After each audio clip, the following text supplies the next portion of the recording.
Stevie Nicol, Manchester United losing at Brentford. It's happened 3 of the last 4 years. They've also now conceded 11 goals. Why do they struggle so much? And why did Brentford find playing Man United at home so easy right now? Well, Brentford make it a fast-paced, physical game if they can. They try and make it about second balls. They try and put you under pressure. And Manchester United, for the last 2 or 3 seasons, possession-wise, just haven't been at it. And of course, when you're not under control of the ball, then it makes it easier for teams like Brentford, who, as I said, like to fight for second balls. And they just harried United, put them under pressure. United couldn't cope with that pressure. And 20-odd minutes in, they were 2-0 down. Could have been more. Bayindir made some couple of great saves in that first half. And somehow by half-time, United had gotten a goal from Šeško from absolutely nothing. And the strangest thing about the goal was there wasn't a person celebrating, including Šeško. He just sort of turned round and ran back to the halfway line. It was almost like... It was just strange. It was almost like they were thinking, how did we manage to score? Because it came from nothing. So, yeah, this is not a surprise. It was just scruffy for Manchester United. Listen, they were unlucky. The penalty kick they got was actually the one good move they had in the game. And Bruno Fernandes didn't finish it off. That would have changed things. It probably, in my opinion, would have finished at least even. And probably Collins should have been sent off. So, really going into the final part of the game, United should have had the control. They should have had numbers up, and they should have been the one pushing forward. Instead, no red card, doesn't score the penalty, and then Jensen finishes it off in stoppage time with a great strike, but a dodgy piece of goalkeeping. So, yet another bad day for Man United at Brentford. And United fans won't want to hear the woulda, shoulda, coulda if he'd been sent off, if they'd scored the penalty. They lost again at Brentford. They're just another team in the Premier League, considering where they were under Sir Alex Ferguson. But that's like an eternity ago now. So this is what they are now. Is Ruben Amorim in the wrong movie? Absolutely, yeah. I don't see how anybody could actually sit and think that somehow Amorim is going to turn this around. It really feels like he's dead man walking. There is all this talk about getting better and moving forward, and it's just propaganda. That's all it is. It's gobbledygook. There's absolutely nothing to see about any progress. They are at best as bad as they were last year. In truth, they're probably worse. So yeah, they're just another average Premier League side right now with the name of Man United. Certainly nothing like the Man United of old.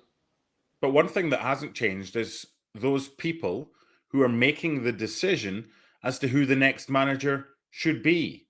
Why should United fans trust them? Well, I'm not really sure that they can.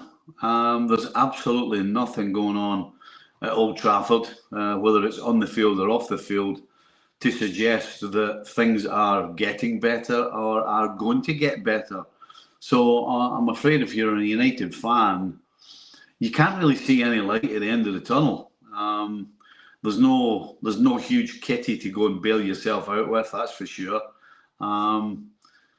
It's tough to look at anything at United and hang your hat on in terms of what's changed, what's going to change, and what's going to get better. Every single thing about Manchester United right now seems like it's going down the drain.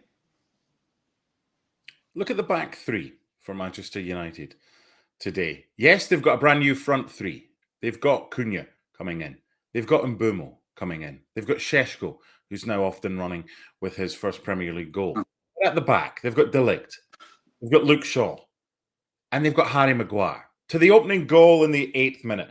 Stevie, as an international defender yourself back in the day, why is the high line as high as it is when you know you've got someone like Jordan Henderson in opposition that can pick a pass? what is he doing, Maguire? He's kind of putting a step forward to take a step back and then realizing I've made a mess of this. What is it about United defensively right now that just has to be ripped up and start all over again? Well, there's a couple of things. Number one, Harry Maguire shouldn't have been on the field. You know, you're playing against a side whose front players, you know, Shadi and Thiago, have got blistering pace. So the one guy you have in your side at centre-back is Yoro, but he's on the bench. You know, De Ligt and Harry Maguire and Shaw aren't catching anybody with genuine pace. And so when you play a high line and then you play a centre-back in Harry Maguire who isn't going to be able to catch anybody who's behind him, and then he has to gamble because he hasn't concentrated. Because if he'd been concentrated, he wouldn't have had to play offside. He could just have held his run on the halfway line, and Thiago would have been offside anyway. So, you know, the manager's picked the wrong side. The manager's picked the wrong centre back for this particular game, considering the pace that Brentford have. And the man he did pick makes a horrible decision.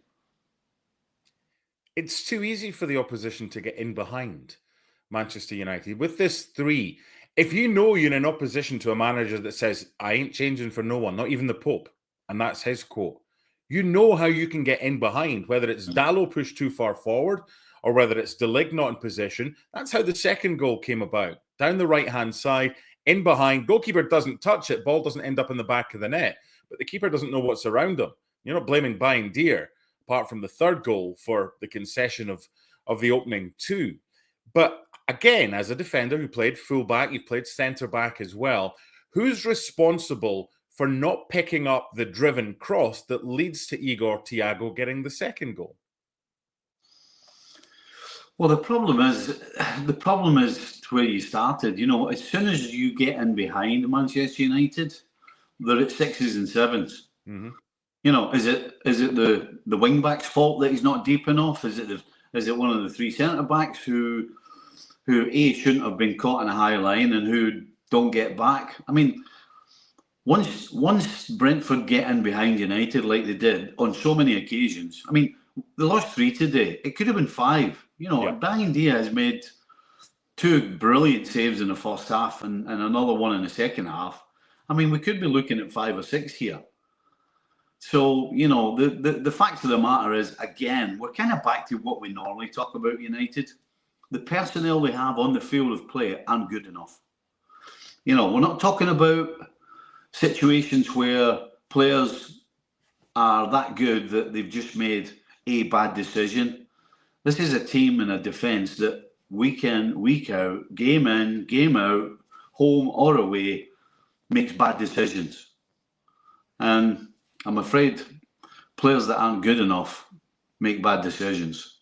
So this is not. I don't believe this is fixable. You know, the kind of way I thought your question was, can you fix this, or what? You know, how do you solve the problem?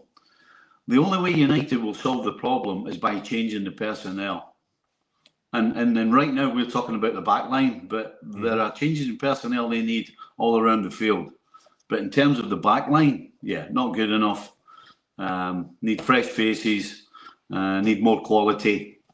Unfortunately, there's not a window till January, and I don't believe there's too much money in the kitty. So there's not a lot of light again at the end of the tunnel for United fans.